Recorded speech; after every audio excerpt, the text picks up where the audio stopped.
जय श्री कृष्ण। मोक्षदा एकादशी मार्गशीर्ष महीने के शुक्ल पक्ष में आने वाली पवित्र तिथि है। नाम से ही स्पष्ट है कि इस एकादशी का संबंध मोक्ष से है।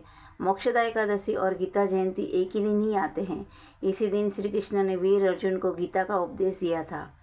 इस वर्ष मोक्षदा एकादशी 11 दिसंबर बुधवार को है। मोक्षदा एकादशी व्रत के प्रभाव से पूर्वजों को मोक्ष की प्राप्ति होती है। कई जन्मों के पापों का नाश होता है और शुभ फल की प्राप्ति होती है। भगवान कृष्ण की पूजा करने से सभी पापों से मुक्ति मिलती है और पूर्वजों को स्वर्ग तक पहुंचने में मदद मिलती है। मोक्षदा एकादशी की तुलना मणि चिंतामणि से की जाती है, जो सभी मनोकामना पूरी करती हैं। आइए हम मोक्षदा एकादशी की कथा सुनते हैं।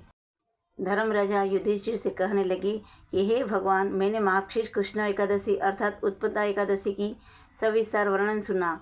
अब आप कृपा करके मुझे मार्गशीर्ष माह के शुक्ल पक्ष की एकादशी के विषय में भी बतलाइए। इस एकादशी का क्या नाम है तथा इसके व्रत का क्या विधान है, इसकी विधि क्या है, इसका व्रत करने से किस फल की प्राप्ति होती है, कृपया यह सब विधान पूर्वक कहिए। भगवान ने कथा सुनाई। गोकुल नाम के एक नगर में व्याख्यान नाम का राजा राज्य करता था। उसके राज्य में 4 वेदों के ज्ञाता ब्राह्मण रहते थे। वह राजा अपनी प्रजा को पुत्रवत पालन करता था। एक बार रात्रि में राजा ने एक स्वप्न देखा कि उसके पिता नरक में हैं। उसे बड़ा आश्चर्य हुआ। प्रातः वह विद्वान ब्राह्मण के पास गया और अपना स्वप्न सुनाया। कहा, मैंने अपने पिता को नरक में कष्ट उठाते देखा है। उन्होंने मुझसे कहा कि हे पुत्र, मैं नरक में पड़ा हूँ, यहाँ से तुम मुझे मुक्त कराओ। जब से मैंने ये वचन सुने हैं तब से मैं बहुत बेचैन हूँ।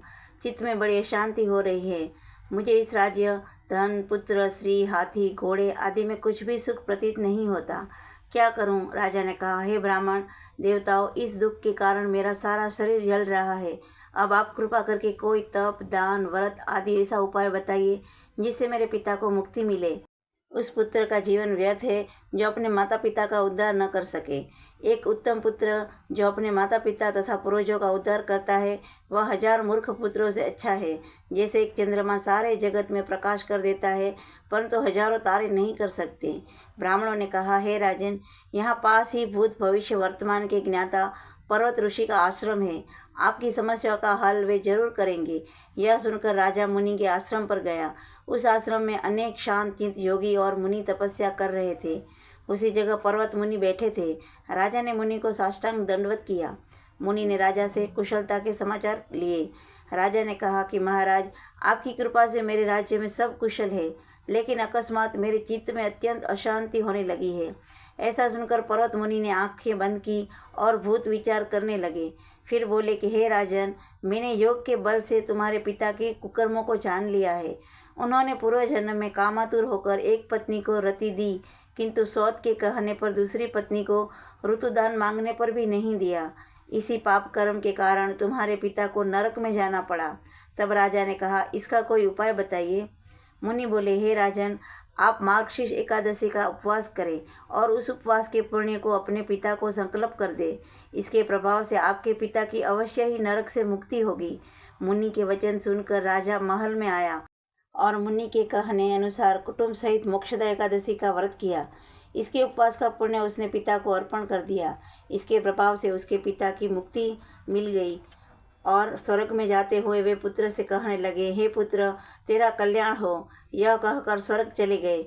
मार्गशीर्ष मास की शुक्ल पक्ष की मोक्षदा एकादशी का जो व्रत करते हैं, उनके समस्त पाप नष्ट हो जाते हैं।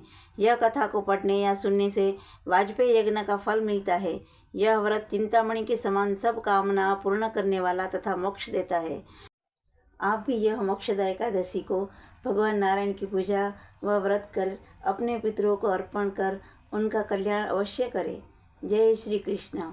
अगर आपको हमारा यह वीडियो पसंद आया हो तो अपने परिवार और दोस्तों से शेयर ज़रूर करिए और हमारे चैनल को सब्सक्राइब करें।